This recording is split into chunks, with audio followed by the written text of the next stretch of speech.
our special guest, Logan Davies. Logan is the Executive Director of Voluntaryism in Action. And Voluntarism in Action has so far been run mostly as a Facebook page. And through their Facebook page, they have been able to raise thousands of dollars, sometimes tens of thousands of dollars at a time within just days for people that are going through tough spots in life. And Logan's going to go over some of the things that they've been able to raise funds for and some of the greater implications of their movement. He's also going to explain what voluntarism is, what it means for us and the community. I'll be bringing on Logan Davies. Logan, thank you so much for being on the interview with us and for talking about your organization, Voluntarism in Action. How are you doing, sir? Pretty good, and thanks for having me. All right. So tell us a little bit about you and how you got involved, and a little bit about voluntarism in action. Okay. My name is Logan Davies. I'm the executive director of Voluntaryism Action.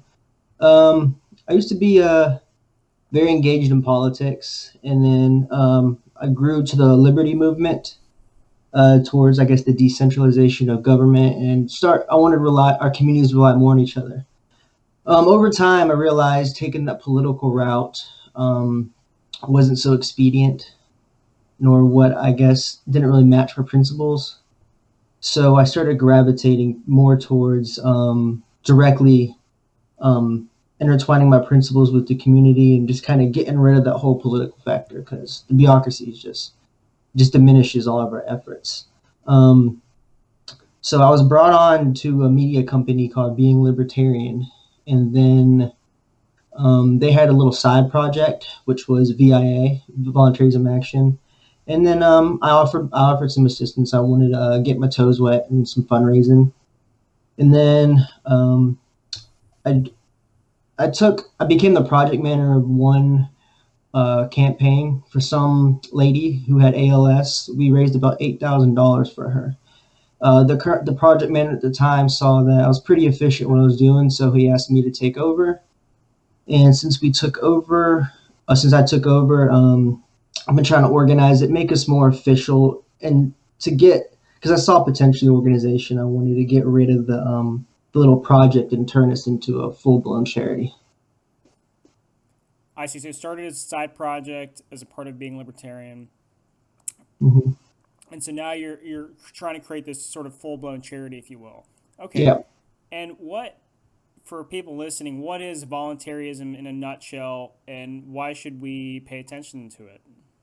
Voluntarism essentially is the notion that all human interaction should be voluntary, and any action that is coerced or if there's a third party that enters in the situation, um, it should be illegitimate. Coercion should not enter into a voluntary transaction, and all parties involved in the interaction should offer consent. So how does that play out when we're talking about services for human needs? There's this tendency for humans are naturally sympathetic. So what a lot of people do is they call the government to action to institute state welfare systems such as welfare, food stamps, universal health care, all that stuff. And that's fine if the people who are funding it voluntarily are okay with their money being directed to those things. And if it's not, we find that immoral to rob Peter to pay for Paul.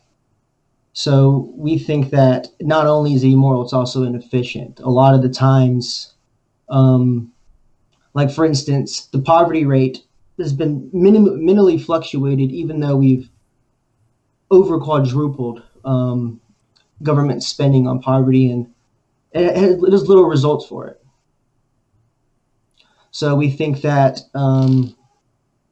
we as a community should empower ourselves and join hands, step together, and take care of one another voluntarily, offering assistance with goodwill and compassion instead of being forced to help others. So basically, the idea is that we want to help people directly, not in a sort of centralized, roundabout. Okay, we'll give a third of our money to the government and see if they sort it out. Let's handle this directly. Is that kind of Yep. the thesis. Hmm. Great, great. And so tell us about some of the things that have happened inside Volunteerism as an Action and some of the projects that you guys have taken on and some of the people you've helped. Okay.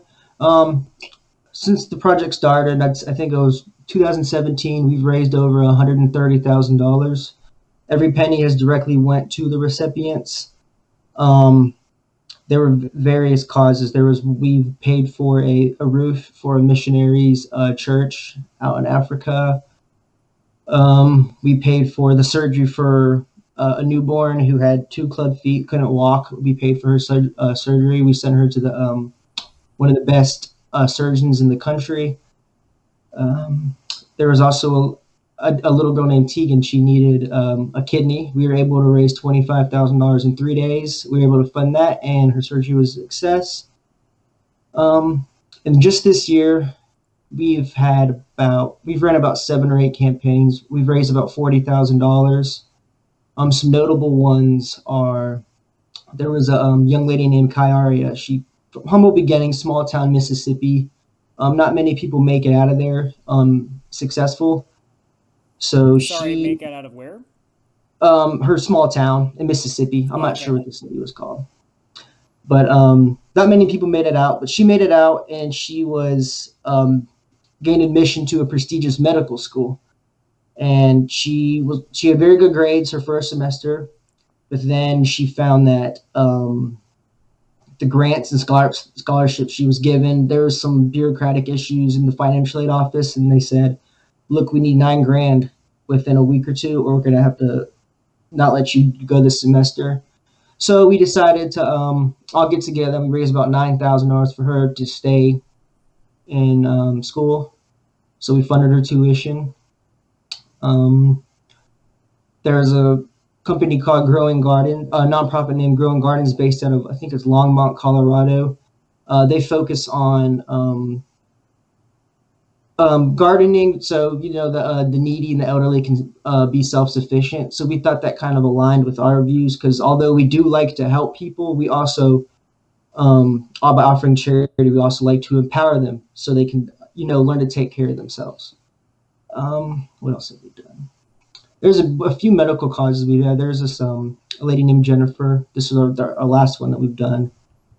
She ran into some financial issues. She was diagnosed with breast cancer. She's only 26, has a few kids. We were able to raise about $3 or $4,000 to help her pay some household bills so she could focus on her family and fight and beating cancer. I guess those are some of the notable things that we've done this year. Got it. And how are people getting a hold of you guys and how are these things getting on your radar so you can actually raise the money for them? Um, Surprisingly, I guess social media is a huge, it's a powerful tool. That's why we put a lot of focus in it lately. Our inbox is flooded with causes. It's actually like one of the most depressing inboxes you'll probably ever witness Hmm. if you were to take a look. Yeah. Every day we get about 3 or 4 of these amazingly sad stories, and we have a very small team of only 4 people. So we do our best to address as many of them as we can. But usually we consult one another and try to see which is the most urgent at the time, and then we reach back out to them, have them fill out a form. They provide documentation showing that it is a legitimate need. Um, so we do that. We try to run 1 or 2 of those. We adopt those. That's what we call it. We run 1 or 2 of those a month. But on our break period, we have a little community. There's about 800 people in it. And so what we get them to do is we have them scour the internet to find causes or people they may know who need help. So we tell them to introduce it to us. So what we do is we get about 3 or 4 of those and we post them daily, just so we can get them some exposure as well. Got it. Got it. So kind of like people this is on the Facebook page, right? People Yep. will send a direct message to Volunteers in Action. You and your team see it. You guys kind of screen the messages to the extent you can, um, contact those people, verify, and then have your community kind of blast this out Yep. to the extent they can to get money to raise money. Okay, Mhm. so it sounds like you guys obviously need a lot of help. You Yes, obviously definitely. can't process all of this and effectively fund all of it with just four people. Hmm. Um, so you've got that going on, and what do you think is the next step for volunteerism in action? What are you guys looking to do Um, next? I'd say right now, since the digital fundraising, it's efficient. It works. Obviously, everybody's on social media. The data shows that social media is one of the greatest means of businesses becoming successful, and our success is helping others. So we're gonna remain our focus on that. We're trying to build a team now. We're trying to get people with various skills to join us, help us out. Um, we also were just approved to be a 501c3 public charity. We have our website built, so now we're going to start trying to open up our revenue sources so we can expand our operations. And we're hoping to do some more on the ground fundraising, do food drives for our local communities of our team members, any need that our communities may have face to face. So we're gonna try to approach that, but at the same time, we're not gonna abandon the digital space because there's a lot of people that aren't in our general vicinity that need the help. Got it. Got it. And are you told me offline that you guys are looking to launch a website Yep, that is viaction.org, viaction.org. It should probably be up tomorrow. We're just doing tomorrow, some finishing touches on it tonight. which would mean that by the time they're seeing this video, it'd be up, Yep. right? Mm-hmm. Okay, got it. Got it. viaction.com or No, dot org. .org. viaction.org. Great, great. And what's your favorite story out of everything that you guys have done? And what about it was like? What about it was? I guess you could say, are there stories where are all of your stories situations where you guys were the only people that could possibly have helped? No, that's actually the contrary. Actually, everybody can help, and I feel like our fundraisers reflect that. Everybody, we're just a voice, and we're just like we're a medium to get it out there. Because I believe, and I think our success shows it that people are naturally willing to help others. We love each other as humans. Um, and I'd say my favorite next to because education is very important to me. I feel like Kyra is one of my favorites, but there was another I think we did about 2 months ago. This young mother of like three or four, she was about 26, 27. Her husband got back from deployment and he committed suicide because of PTSD. Hmm. And she reached out to me. She wasn't really asking for a whole lot. She was asking for a little help, but I'm like I decided to try to raise about I think it was $10,000 for her. And what was surprising to me is a lot of people in the liberty movement are anti-war, including myself. Um, but and a lot of them can't differentiate the difference between I guess the whole war and then the negative aspects that come when the soldiers get home. So they were able to kind of displace their emotion for it and see that there was a mother in need, and she had nothing to do with all the political partisan nonsense.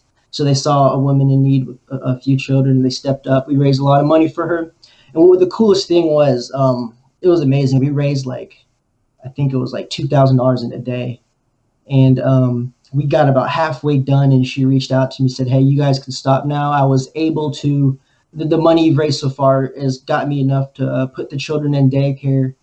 And I went and applied for a job. I accepted the job. So you guys helped me get on my feet. So now I can go do it myself. And that's what we want. We want to empower people. And that's exactly what happened. Yeah, that's great. And so, was there a conversation about that? About the fact that their father was a veteran?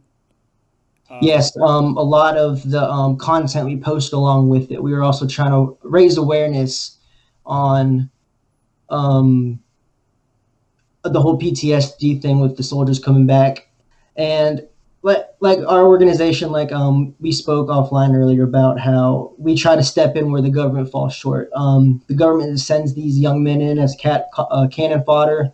They come back broken, and they just disregard them, just completely forget about them after they do their dirty deeds for them.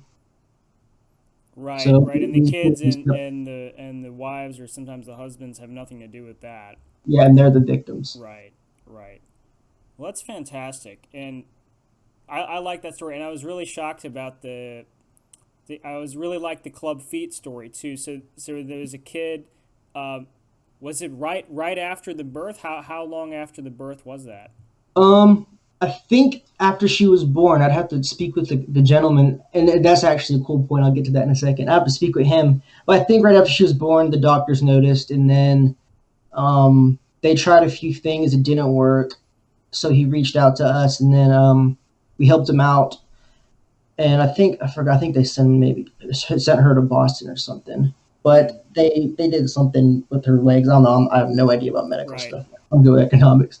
But yeah, it was pretty short after birth. I know she was still an infant when everything went down. But the cool thing is, the father, he saw the power of what we were doing, right? And now he's on our team after he saw like Oh, okay. how Great. amazing it is. So he actually works. His name is Justin Glassman. He actually works as the assistant director now because he's been dead. He's been next to me the whole time, advising me through this whole thing, making sure we keep our mission focused and whatnot. So I guess he saw the power of voluntarism and he wanted in. Fantastic. All right, so that's all the time we have. These have been some great stories, Logan. And again, it's going to be viaction.com.org. Sorry, viaction.org. That's going to get launched. And the Facebook page is Voluntarism in Action. Is there any other ways that we should try to get a hold of you? You can find us on Instagram, Twitter, hopefully on your local news station soon. I doubt CNN or MSNBC will have us on there. But yeah, so the website, our social media, most of our causes are ran through social media now, so you can keep up with us on there. Fantastic. Again, thank you so much, Logan, and we hope to hear from you again. You too. Thanks for having me.